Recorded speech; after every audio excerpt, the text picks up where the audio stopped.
আমাদের ঈমান যদি না থাকে, তাহলে আমাদের জীবনের কোনো মূল্য নাই।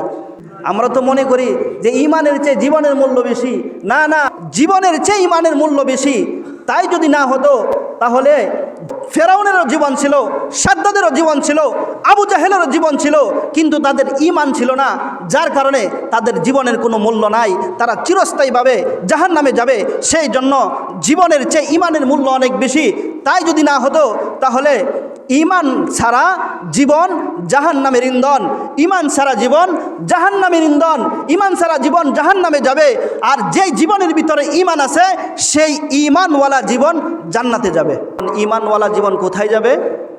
জান্নাতে যাবে। আর ঈমান ছাড়া জীবন জাহান্নামে যাবে। সেই জন্য ঈমান আমাদের প্রথম কাজ, প্রথম হাতিয়ার, প্রথম দৌলত, প্রথম সম্পদ আমাদের কি?